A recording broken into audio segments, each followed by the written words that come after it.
The friend we have in Jesus, all our sins and griefs to bear. I have a song that I would like to sing, and I may have sung it not too very long ago.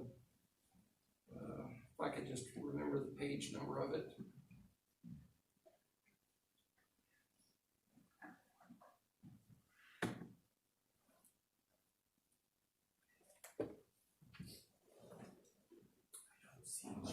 Can't find the page number. I'll get it.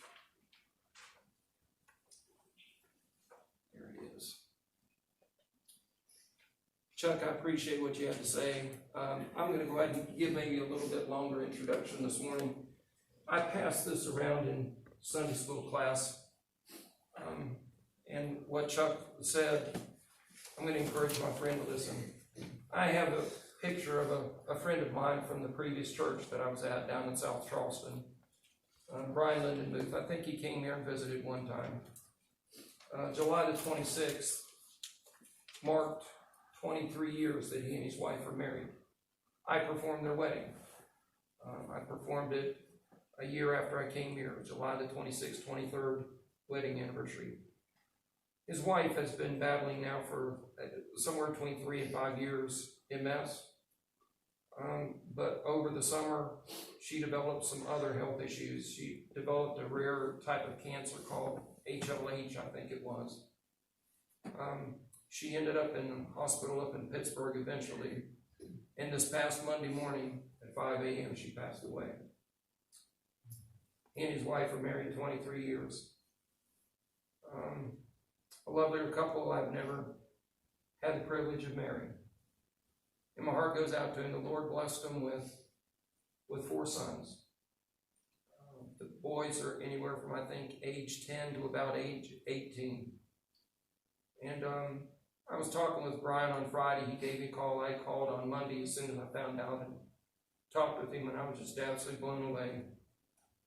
And he called me on Friday, and he says, now, Tim, he says, I don't want you to feel under any pressure, but we've scheduled Marcia's funeral for Sunday afternoon at the church where she's been serving for over 10 years. She's been the choir director. She was a musician. She went to, if I'm not mistaken, Alderson Broadus and studied piano and voice. And she was a music teacher through the public school system, middle school, for a number of years. And I don't know if she did that at the time of her death, was able to do that. But she had served at this church for over 10 years.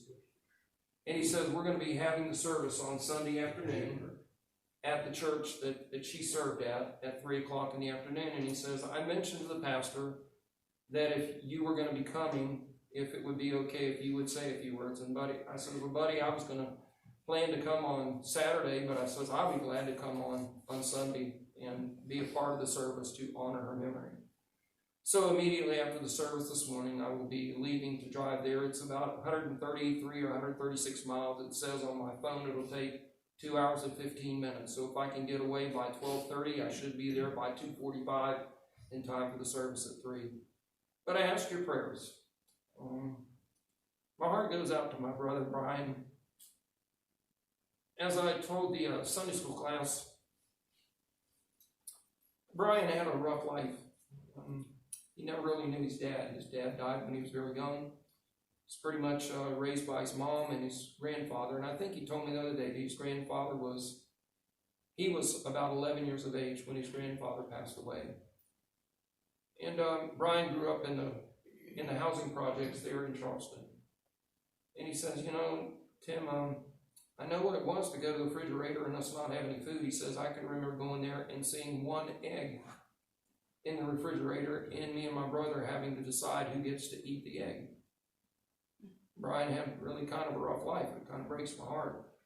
Right before I left the church in South Charleston to come up here in 1996, his mom died suddenly. Brian's known an awful lot of heartache in his life, and he told me on Friday, he says, you know,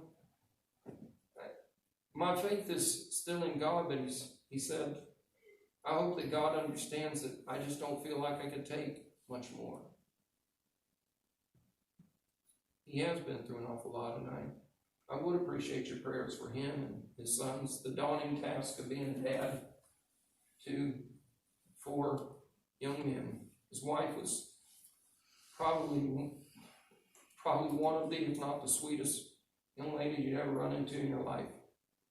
And I'm grateful that I have a chance to go down. I told the congregation here that I don't know that I'm going to make it back in time for the evening service, so we've got it planned. Clyde and Janet are here to hook up in the back to watch a video tonight about a guy that ended up in the prison system. It's primarily the videos aimed at young people to try to get young people to make wise choices. The man's name is Harold Morris. Back in the 1980s, Focus on the Family put out a video called Twice Pardoned. It was about a young man that ended up in prison, and he speaks very effectively to young people. And so I would encourage you, if you can, to come tonight and watch it. They'll end up putting it on YouTube tonight, but I don't know that I'm going to make it back in time for the service. I'm not going to rush trying to get back, but I would ask for your prayers today that the Lord will comfort my friend, and the Lord will help him in the days ahead. All that I could say to him was what the Word of God says to us. We need to keep looking up. The best is not behind us. The best is yet to come. And it won't necessarily be an easy road that he and his sons and the rest of the family will have to travel. But we know that our God is able. And he is faithful. And I've reflected many times this past week. Chuck got emotional. I thought, it's not ironic, but how interesting it is that here within the congregation, both Chuck and Miss Bessie know the heartache that my buddy is going through. Chuck, of course, was married to Audrey 16 years, if I'm not mistaken. And Miss Bessie was married to Gene for 12. And, of course, Chuck's wife died of cancer, and Miss Bessie, on her birthday, was on the way down to visit her parents on her birthday. And they were involved in a tragic automobile accident, and her husband was taken from her. And in fact, she was not even able to go to his funeral. But I ended up thinking, here's proof that God, out of brokenness, doesn't mean that it's been easy. God, out of brokenness, can still make a way. And y'all are a beautiful testimony, I'll say it. A beautiful testimony to the amazing grace of God. Nothing can ever replace the loved one that you lost. But God will make a way. And what a day that will be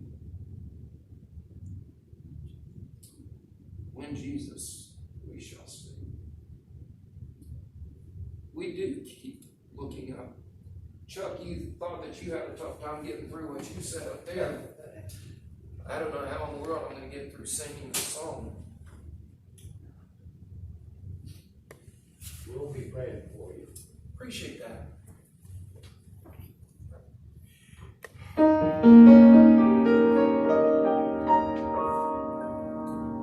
There is coming a day when no heartache shall come, no more clouds in the sky, no more tears to dim the eye. All is peace forevermore on that happy golden shore. What a day, glorious day that will be. What a day that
day.